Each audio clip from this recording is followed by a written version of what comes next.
Hello, I'm Shulker, and this is Q&A Saturday, the weekly series I run on my channel where I answer some of your questions from the past week or so that have been left on my channel. These tend to be about 50% split between questions about the next update for Minecraft console, we're currently calling that TU52 by the way, and between just questions people want to ask me in general. So that's what today's Q&A is also going to be. Hopefully you all do enjoy it. You can like the video if you do like it because it helps out the channel, and let us know you do like the Q&As. And also if you have any questions that haven't been answered in this video by the end, make sure you do leave them in the comments because that's where I pick most of my questions for next week. But with that said, we have to get straight into the first question already, which comes in from a Gaming and Stuff second channel who says, will Realms, in big air quotes, make it to Minecraft console? Hashtag Q&A in brackets. So, will Realms make it to Minecraft console? Yes, they said explicitly quite a few times now they will. They even said at Minecon, last year when they were showing off the add-ons and Realms Pocket Edition, they said both those things would come to console next year. Next year from 2016, fun fact, is 2017. So, even if they don't make it this year, which I think would be very likely, yeah, I feel like it's very likely they will make it this year. We've still got, 8 months left in the year.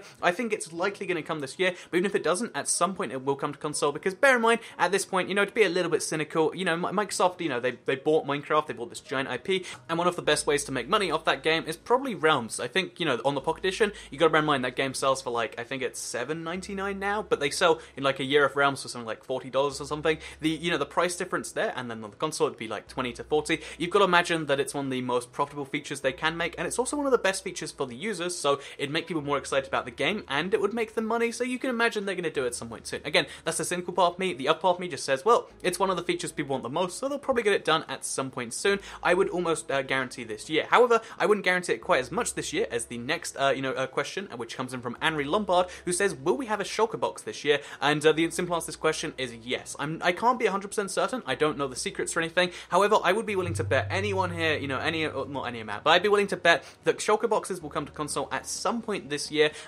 Probably the last update of the year or the second last update, but I reckon 1.11 and maybe even 1.12 will come to console by the end of this year. And again, if you want to bet me on that, you're like, no, it's Cat, you can't guarantee that. Write in your calendar right now for December the 31st, 2017, right in there right now, bet Toy Cat, I think that Shulker boxes won't be out. And if Shulker boxes are out, send me an apology on Twitter. Say, oh, sorry Toy Cat, I made a mistake. And then we'll see who's right. Because Shulker boxes will 100% come to console, 99.9% come to console this year. Even though I don't know that for certain, it just would be so out of, break. It'd be such a weird break from the way, they do the stuff on from the console right now, and it just wouldn't make any sense, and that's why I think Shulker boxes will come to console this year, 2017, before 31st of December. Yeah, write down your calendar, trust me. So, with that said, let's move to the third question, which comes in from Matt Craft, who says, why is it when someone asks you a question, you ramble on forever? And I have no idea what you're talking about, Matt Craft. When you say I ramble on forever, I think you might be mistaken, because I often, on Q&A Saturday, answer questions very quickly. I stay very focused to the point, answering just a few words, and when you say I ramble on forever, I think that is inaccurate, because I often, I never repeat the same stuff. I always say exactly unique thoughts, and I answer very quickly as to what the answer to that question is, and therefore the answer to your question, Matt Craft, of why is it that someone asked me a question, I ramble on forever, I think you're wrong with your premise, and that means that you're wrong with your statement, but I appreciate the question anyway.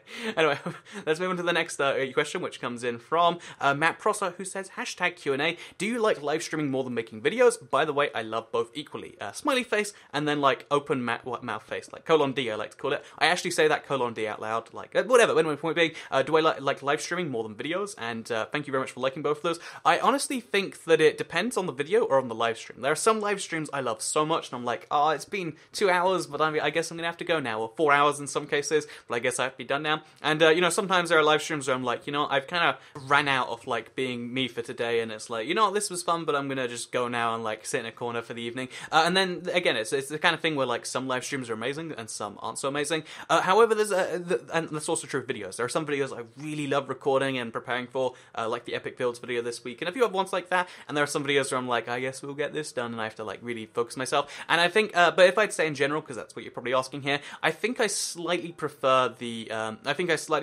live streams to videos, only because, when I make a video, at least on my channel, there's, some number of, hour, or sometimes it's hours of, effort that can't really be explained in some way, and, you feel kind of lazy when you're doing that sort of stuff, and there's only, 8 minutes of, actively doing something, whereas a live stream's just, flick the on button, let's hang out. And there's a certain, I don't know, there's something about that I do quite like, and that's why I stream twice a week, and I really do enjoy it, and I'm gonna stream some more sometime. I used to stream 20 hours, I think it was 20 hours a month plus, the YouTube, back on Mob Crush, and I'll probably be doing something like that on YouTube or maybe even Twitch. They've been reaching out to me recently for more live streaming, but for now, the videos are a lot of fun, but I like live streams more sometimes. And next Friday, I'll be streaming a bunch of Mario Kart, and I'm hoping that'll be a lot of fun. So just keep that in mind. Next Friday, Mario Kart 8 Deluxe. Toycat's going to try and race to be the top ranked in the world. So with that said, let's move on to the fifth question, which comes in from DP, who says the Switch has a problem with melting. Smiley face. Look it up. By the way, I like your video. So yeah, let's quickly answer the fact of like, yeah, the Switch does have a problem with melting. However,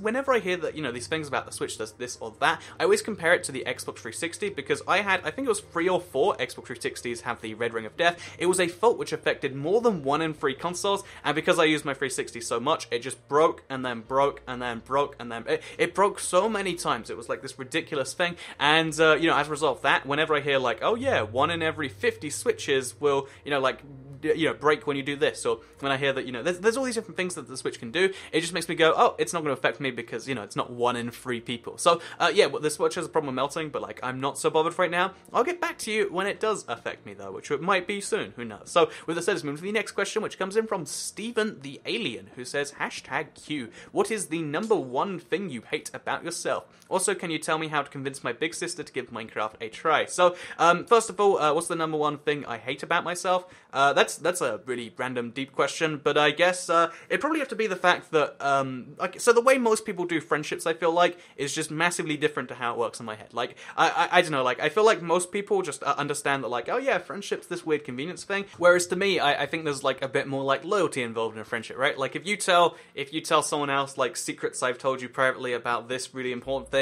and you laugh about it with them, like, kind of like a, let's say, behind my back for the favorite phrase, I know that, like, to me, that's, like, a big thing of, like, well, I don't like you anymore, and I wish there wasn't a part of my brain that was like that. I wish I could have the exact same kind of, like, I guess, interpersonal, like, friendships as everyone else, where it's just like, oh yeah, I guess we hang out sometimes, and then, you know, you can do whatever you want with the information you gain from that. I don't know, maybe I'm the one doing it wrong, maybe everyone else is doing it wrong, but either way, I wish it was, like, more compatible, because it's the sort of thing where, like, every now and then someone gets, like, randomly offended by something that's like, you know, I didn't actually do anything there, and every now and then, like, people do the exact opposite, where they do something awful, and they're like, well, that's fine, that's just what we do, you know, we stab each other in the back, that's what friends do for each other, or, you know, that's what people do, and I know there's a part of me that's always been like, you know, I wish, this is one of those things where, like, you know, being different is fun and great, except when it comes to, like, how you interact with other people, then you've got to kind of just be standard, because otherwise you're not going to interact with many people. So yeah, that's probably the #1 thing I hate about myself. I wish that it was just, like, more normal in how, I guess, people connect and stuff, just so I could, like, I don't know, maybe understand people a bit better or something, because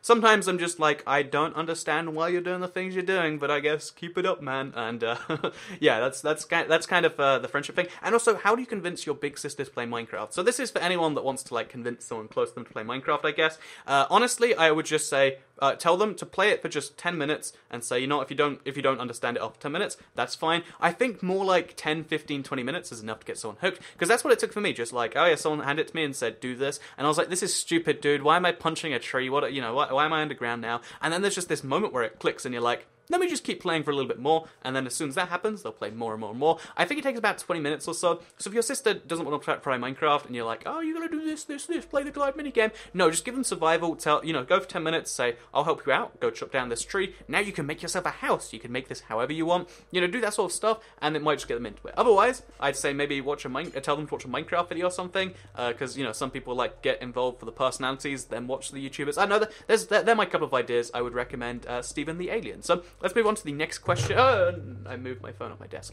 which comes in from Jonah Moore, who says, what would you recommend a 14-year-old should do to save up for a Switch? So, if you're 14 years old, then that means you probably do not have a job, Mr. Jonah Moore. That's my assumption here, and therefore you're asking, like, okay, so I get some random money in, how do I save the £279 or $300 for a Nintendo Switch? Okay, step #1 is, or my favorite little tip, this is for anyone that's saving for anything, even though it's not actually cheating maths, but it sounds like it is. Save £1 or $1 your first week, right? So just put $1 in a tin. That's your saving for the first week done. Your second week, you want to save $2 or £2 or €2 or 2 Serbian dinar, and you put that inside your jar. And then on the third week, you put 3 Mexican pesos or 3 Zimbabwean dollars or 3 of your currency of choice into the jar, and you do that for, I think it's 52 weeks, a year, and then after that year ends up, you'll end up with, I think it's 780 pounds, dollars, or whatever, because most of the savings done towards the end of the year when you need to put 52, 51, etc. in there.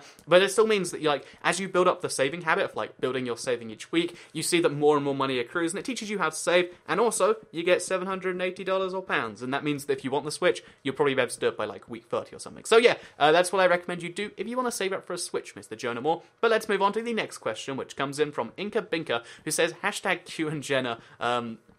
Interesting Q&A hashtag. What are your thoughts on the idiotic Pepsi commercial? So, a lot of people have been asking me this as if, I'm some social commentary guru that knows everything about the world of, social politics or whatever. But no, the thing about the Pepsi commercial, I don't really care. Okay, it's controversial, right? Pepsi made this really controversial ad, but you're not here to hear one of your Minecraft YouTubers, maybe one of your favorite Minecraft YouTubers, talk about, social politics or whatever else is going on with that. Let's ignore that for now. Let's just admit it's a controversial ad, blah, blah, blah, blah. But the thing about it is you've got to bear in mind, for Pepsi, that's good marketing. If they offend everyone and they get everyone talking about how terrible their ads are, that's a kind of marketing for them. Because you got to bear in mind, if Coke had done that, that'd be silly, because Coke is the dominant player, but Pepsi is something like 5%, 10% market share off the, Cokey beverage market, and because the entire market is determined based on what people, hear about and think they should buy, if they just get more people knowing about Pepsi and thinking about Pepsi, that's a win for them. Because you got to bear in mind, Pepsi, it actually wins to Coke in all the taste tests. If you ever look into it, Pepsi always beats Coke in terms of people who test it blind, but people buy Coke because they're loyal to it and because there are lots of places you can only buy Coke. So if they get their brand being controversial as heck by, offending literally everyone. Again, I don't know what's going on with that commercial. I don't follow the US politics thing, but it's a big controversial thing, right? And now everyone's thinking oh yeah, Pepsi's the worst. There's a can of Pepsi here.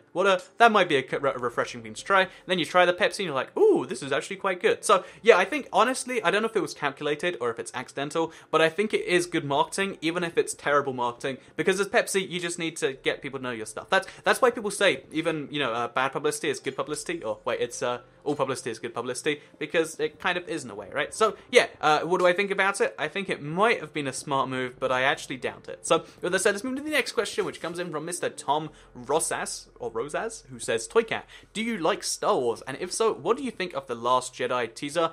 So I assume Last Jedi is episode 8 or 15 or 27 or whatever, the next episode's going to be. And, I don't like to talk about Star Wars too much because, free rules of the Toycat chat is no religion, no politics, no Star Wars. But the thing about Star Wars is, at this point, there is so many Star Wars movies coming out. There's one every year for the next ever, right? There's going to be a major one, then a spin-off, then a major one, then a spin-off. And to me, that just means, they become less special.